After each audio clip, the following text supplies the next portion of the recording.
জাল্লা জালালুহু ইমানের কামালের সম্পর্ক তো দাওয়াতের সঙ্গে রাখছেন। সাহাবারা মসজিদমুখী হইতেন এবং দাওয়াতের এমনি ভাবে ওনাদের জিন্দগি আমল ওলা ছিল। নামাজ আমলের ভিতরে সেরা আমল, নামাজের ভিতরে কামাল পয়দা করা, নামাজের পূর্ণতা নিয়ে আসা এবং আসবাবের আগেই আমলকে রাখা হয়েছে। ইমানের ইখলাস তো হইল হারাম কাজ থেকে তাকে বিরত রাখবে। মান ক্বালা লা ইলাহা ইল্লাল্লাহ মুখলিসান দাখালাল জান্নাহ, এবং হারাম কাজ থেকে বিরত রাখবে যে কালিমা, সেটাই হইল ইখলাস ওয়ালা কালিমা, এবং এটা তাকে বেহেশতে অবশ্যই প্রবেশ করাই দিবে।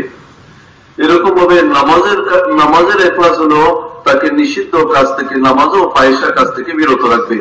ইন্না সালাতা তানহা আনিল ফাহশাই ওয়াল মুনকার, যে নামাজ এরকম হয় না, সেই নামাজের ভিতরে কমই তালাশ করা দরকার, কোথায় আমার নামাজের ত্রুটি হচ্ছে, যে কারণে আমি অন্যান্য অপরাধ থেকে বাঁচতে পারতেছি না। হযরত বলেন যে আমাদের মনের যে কল্পনা, মনের যে দুশ্মনী, মনের যে খারাপি, এগুলি সবকিছু এই জন্যই যে আমরা আমাদের নামাজের মধ্যে কামাল পয়দা করতে পারি নাই। আল্লাহ তাআলার সঙ্গে যার তাল্লুক হবে তার মনের পরিচ্ছন্নতা পর্যন্ত আল্লাহ পাক তাকে দান করে দিবেন। মনেরও কোনো খারাপ কল্পনা আসবে না, ওই জন্য অপরাধ থেকে তো বাঁচার জন্য আরো সহজ হবে।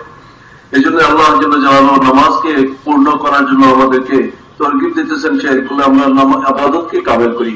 এবং সাহাবাদের তর্জ ছিল আসবাবের উপরে আমলকে প্রাধান্য দেওয়া। রাসূল সাল্লাল্লাহু আলাইহি ওয়াসাল্লামের কাছে একজন সাহাবী বললেন, আমি বাহরাইন ব্যবসায়িক কাজে যেতে চাই। নবী সাল্লাল্লাহু আলাইহি ওয়াসাল্লাম বলেন, ঠিক আছে, যাওয়ার আগে 2 রাকাত নামাজ পড়ে নাও। এই কথা বলে আমরা তো সমস্যা তৈরি হলে তখন নামাজের দিকে মনোযোগী হই, যে ঠিক আছে এখন সমস্যা হয়েছে, নামাজ দ্বারা হল করাবো। কিন্তু না, বলে যে আমল তো ইবাদত তো আমলেরও আগে শুরু হবে, যে আমলকে ইবাদতের আগে প্রাধান্য দিবে, আল্লাহ তাআলা তাদের আসবাবের ভিতরে বরকত দান করবেন। সাহাবাদেরকে এই বরকত আল্লাহ তাআলা দান করছিলেন। তাদের অন্যান্য যে ফসল একবার হইতো, ওদের ফসল 2 বার হইতো, এবং তাদের সকল আসবাব দেখা গেছে কম, বাজার কম, ফসল বেশি, ব্যবসা কম, লাভ বেশি। ওনাদের সর্ববিষয়ে আল্লাহ জাল্লা জালালুহু এরকম জরুরত পুরা করে দিতেন যেটা স্বাভাবিকভাবে হওয়া সম্ভব না।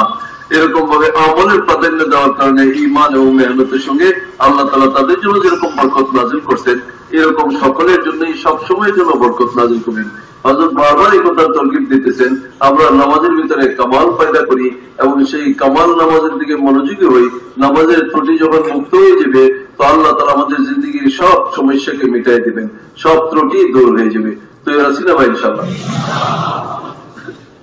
যেমন ভাবে আমাদের ইমানের ইখলাস হলো হারাম নিষিদ্ধ কাজ থেকে বাঁচিয়ে রাখা, নামাজের ইখলাস হলো ফাহিশা মুনকারাত থেকে বিরত রাখা, এরপরে আমাদের ইলমেরও ইখলাস তালাশ করতে হবে।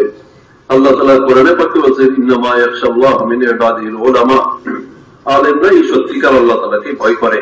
ইলমের ইখলাস হলো খোদাভীতি, খাশিয়াত। আল্লাহ তাআলা ইলম যেরকম ভাবে বান্দার ভিতরে আল্লাহর ভীতি তৈরি করে, এটা তার ইখলাস।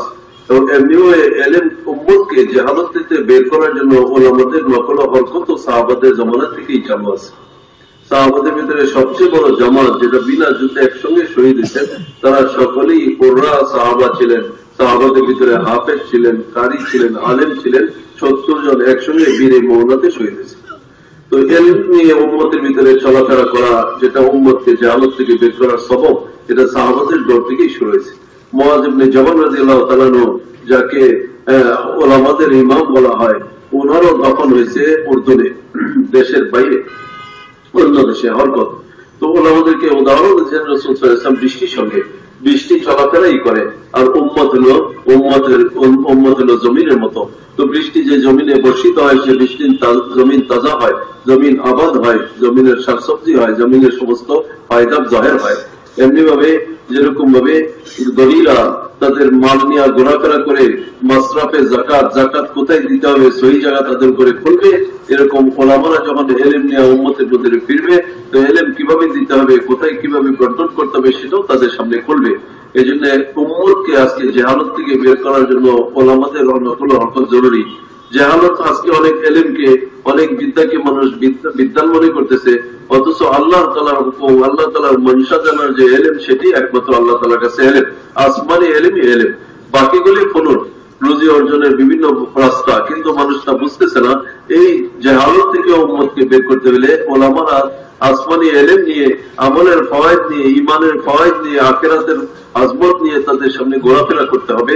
এইভাবেই ইলমের বিস্তার হবে এবং আওয়াম এবং উম্মত জাহালত থেকে বের হবে। আমরাও ইনশাআল্লাহ নকল হক, যার কাছে যা এলেম আছে, সাহাবাদের জমানায় এলেমের দুইটাই তরিকা ছিল। ওনারা এরকম মজলিসে এলেমের থেকে ওনারা এলেম শিখতেন এবং ওনাদের মজলিস ওমর রাদিয়াল্লাহু তাআলা বলেন, যদি 3 জিনিস না হয়তো দুনিয়াতে থাকা আমি পছন্দ করতাম না, আল্লাহ রাস্তার নকল হক, লম্বা লম্বা সেজদা, আর ওলামাদের মজলিসে বসা, যেখান থেকে সুন্দর উত্তম জিনিস বাছাই করে নিয়ে নিজের জন্য উপকারী এলেম জমা করা যায়। এই জিনিসই আমাকে দুনিয়াতে থাকার জন্য নিরুৎসাহিত করে নাই। এই জন্য রাসূল সাল্লাল্লাহু আলাইহি ওয়াসাল্লাম সাহাবীদের সমস্ত উক্তি এলমের আজমত বোঝা যায়, কারণ এলেম হইল আমলের ইমাম, আমলের রাহবার। এই জন্য আমলের জন্য এলেমও শিখতে হবে, এবং যার কাছে যা এলেম আছে, এলেমের পরিমাণ বেশি কম হইতে পারে, কিন্তু যার কাছে যা আসমানি এলেম আছে নকল হরকত করে তা বন্টন করার জন্য উম্মতের মাঝে ছড়ায়া করতে হবে। তো এরা ছিল ইনশাআল্লাহ।